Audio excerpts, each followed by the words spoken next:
Hey folks, East here, and today I want to try something a little bit different. I think that one of the most overlooked aspects of Shadowverse, or most underutilized tools, is the replay feature.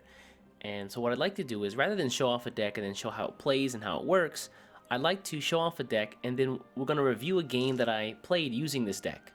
And in that review, I'll present a couple of problems to kind of get you into the mindset of the way the deck should be working, also to maybe help you look back at your own games and maybe reanalyze those plays that you could have made better. So let's take a look here, and this is the deck that I was using. One of the people on my stream named Stymphalian, a great guy from the Shadowverse Newbies Discord, actually recommended it to me because he saw that I was playing Sword. And just a side note, guys, if you're interested in the game, you're getting started in Shadowverse, I wholeheartedly recommend you get in there to just learn, what should I be doing in the very beginning of the game? How can I get the most out of the cards that I open up in the very beginning of the game? If you have any other questions regarding just starting up Shadowverse, those are the people who are going to help you. Links to the Shadowverse Newbies Discord is going to be in the description below. So if you have any questions, you can either ask in the comments or go to the Newbies Discord, and they'll be very happy to help you out there. There's some really great people in there, and they should definitely be celebrated. But like I was saying, a fellow by the name of Stymphalian recommended this to me. And the way the deck works, it's called Banner Swordcraft, but the deck is highly aggressive, very, very fast, and just leads off with very quick, small pings of damage with things like Quick Blader. Later in the game, moving to things like Steadfast Samurai evolves to get 3 damage off, Panther Scouts to build, to recover play points and to build larger boards. And then it works around this card here, which is Royal Banner, one of the basic cards for Swordcraft. And what Royal Banner does is, you can see here, it gives +1/+0 to all officer followers. And what's good about this deck is most of the deck is actually officer followers, with the exception, I believe, of Splendid Fencer. So Splendid Fencer is a commander, but has a really good effect in that it's a 2-cost, 2/1 stat line. Fanfare give another allied officer +1/+0, which is not bad, because that'll stack on top of your Royal Banner. But for the Enhanced 5, you can give that follower Storm. So on turn 7, turn 8, what you can do are things like have Royal Banner out on 4, and then later on in 7, you can play Twin Sword Master, who says if an allied commander card is in play, gain the ability to evolve for 0 evolution points. And so you can evolve him. He can attack 2 times per turn. His attack goes up by 3. Now, he'll come out when Royal Banner is down. And Royal Banner, you'll notice here, the trait is Commander. One of the rare amulets that has a Commander trait. So that means if you have Royal Banner down, you play Twin Sword Master, you can evolve him for free. And then after that, you can play Splendid Fencer, give Twin Sword Master +1/+0 and Storm, which means he'll probably be at around 5/4, and you can hit the opponent's face twice, which is an easy 10 damage. These are the kinds of plays that really lead up to an end game that really helps the deck close out very quickly. So what I want to do is I want to take a look at one of the games that I had played through, and I want to kind of hit on a couple of key points with the deck, and then I want to ask a couple of questions to see where maybe you think I could have made some better plays. So let's take a look at that. So in this game, I'm going to be going up against Havencraft with the Banner Swordcraft deck that I was using. What's really, really important about this is Havencraft is known for having a lot of wards, so I need to do my best to get over those wards so that I can close the game out. The fact that I'm going second here, not great, because I'd like to push damage early on, and that might not be possible considering I'm kind of playing from behind from the start. So now turn 5, I'm not so worried about these follows, but I don't want them to get any stronger, so I throw the Elegance in action for a little bit of card draw. Also, I get some things on board. Gonna do the early evolve here again for the Heavy Knight and just take out the Hoverboard Mercenary in case he has Robo Whip Reverend, which will buff that follower up. I don't want that to happen. Speak of the Devil, there he is, Robo Whip Reverend, and now he's gonna play out the Nun and start buffing things like crazy. Watch this.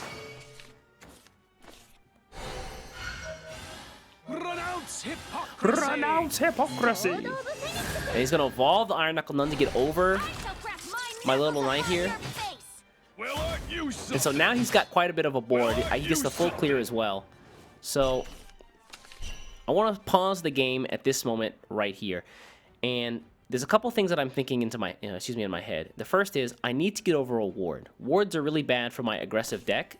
So this is my first thing to take out. Additionally, I also want to take out the Robo Whip Reverend because he kind of acts like an Alana's Purest Prayer. Whenever he heals, he buffs up the other followers in the deck. And I don't want that to happen. So I want to keep I want to A, get rid of the wards, and B, I want to take out this Robo Whip Reverend so the other followers on board can't get, the other followers on board don't get buffed up even more. So take a look at my hand here and just pause the video for a second and kind of figure out what you would do in this situation. Just go and pause the video for just a sec, and I'll give you a moment, and think about what play you would make here.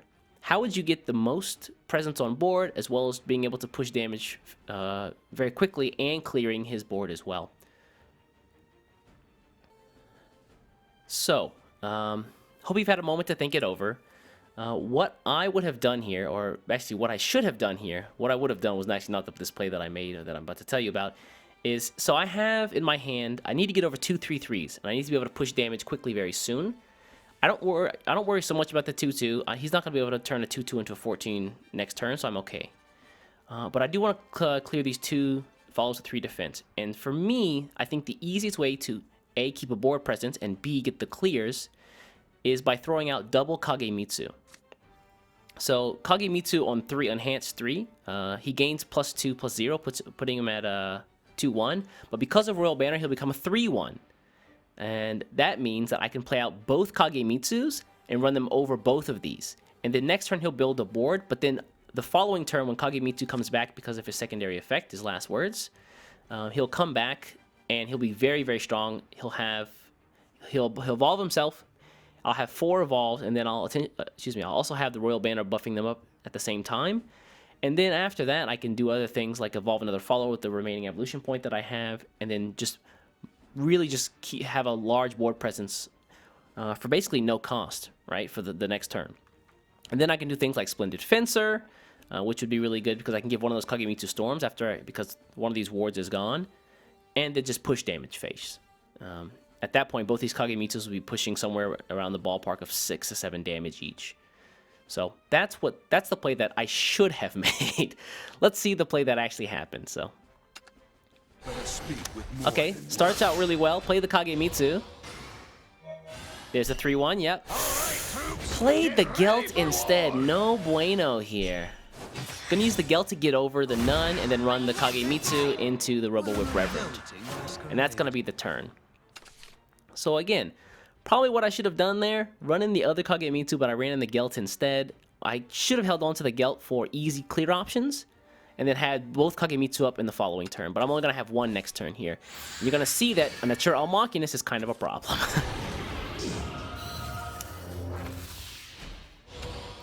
So Natural Machinist is one of those cards that's almost meta-defining, and for this meta especially, when you see decks that have Machina and a Natural followers, you can almost bet that on turn 7, All Machinist is going to come down. As a 6/6 follower, kind of tough to get over, so it would have been nice to have a Gelt, or I could have spent one of the Kagemitsu to get over this, but now I probably have to spend the only Kagemitsu I have to get over this.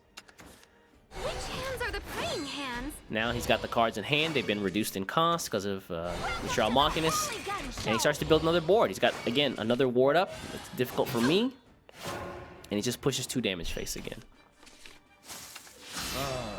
The battle, my dear old home. All right, this is another kind of decision point that I want to hit on, I want to focus on. And so you have one Kagemitsu on the board, and the Kagemitsu has evolved. Oh, there are 3 evolves during the game, so when he attacks, he'll become a 5/4, I believe. Yeah. Now, additionally, I could potentially use an evolution point to make him a 6/5, which would A, get over Natural Machinist. But what would you have done here? Let's take a look at the board. You've got 7 play points to work with, and this is your hand. Take a moment and see what you would have done here. Okay, so hopefully you had a moment to think about what you would have done in this situation. Let's take a look at the play that I feel I should have made here. So I've got one Kagemitsu on board. I've got another one in hand because I didn't play it last turn. So what I want to do is I want to get rid of this ward, I want to get rid of this Bane, and I want to get rid of the 6/6 the most. I can deal with the 2/2, no problem. So I think my play here is to take my 2/1, run it into the ward. That way he becomes much buffer, much stronger, and he becomes a stronger presence on board for my opponent to take out. At the same time, I can play another Kagemitsu here, and because that's going to get buffed from Royal Banner, that'll become a 3/1, and then I can run it into the Robo Wing Precant, destroying the Kagemitsu, which means he'll come back next turn for stronger plays like Splendid Fencer to give Storm. And finally, I'm probably going to play the Gelt for the 3/3. I want to play the Gelt here just because I'm going to get a card in hand from the Last Words effect, which could give me another Splendid Fencer, which would be great to finish the game out with. But I would play Gelt, evolve Gelt for the following Kagemitsu to get even stronger, and then run that into, that becomes a 6/6. So 3/3, 5/5 becomes a 5/5 on evolve, and then I can play, because of Royal Banner, I'm going to get +1, which is just enough to clear the Natural Machinist. I clear most of his board, and he only has the Alchemic Confectioner left. But let's see what actually happened in the game. No judgment, please. All right, here's the Gelt. Get ready for war! He's going to get buffed. Played the Twin Sword Master, probably not a good idea. I probably want to save him for my win con.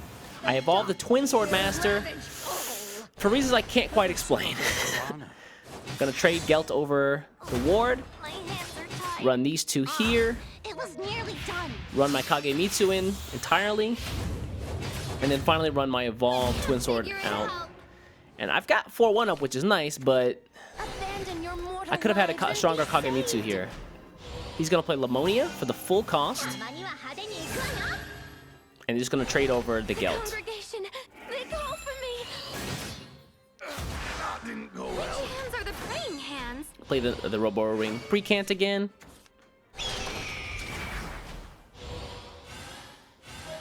This is gonna get stronger, and he ends his turn. And so things here have kind of fallen apart for me. So let's take a look at how they just finally progress. I tried to get the clear here. 3 from Kagemitsu. Finally decided to spin this. I play I will strike you Stroke down. of Conviction for the 2 Quick Bladers.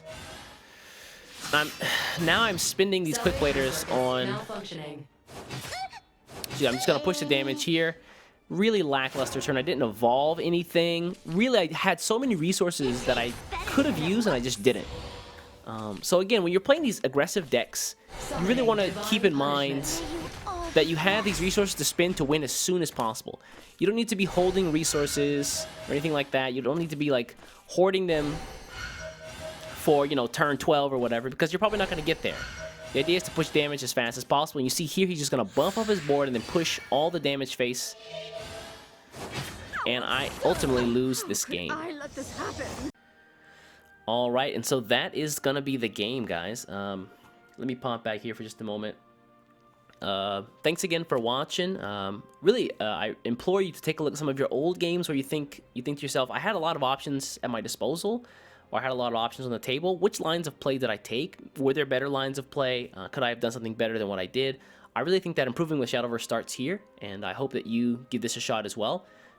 If you're interested in having your games, if you're looked over by someone else, I really recommend the Shadowverse Newbies Discord. I'm sure that if you're nice enough, you can find someone who is willing to go through some of your games with you, and ultimately make you a better player. Again, guys, thanks for watching. If you enjoyed this video, don't forget to like, subscribe, follow me, all that good stuff. Wherever the social media stuff applies, that's all in the description again below. Again, if you're just starting out in Shadowverse, please take a look at the Shadowverse Newbies Discord. And if you had better lines of play or other ideas for the moves that I should have made, let me know in the comments below. I'm always open to other interpretations of how the games went. Maybe some better plays can be found that way as well. And yeah, so thanks again, guys, for watching, and I'll catch you next time. Take care.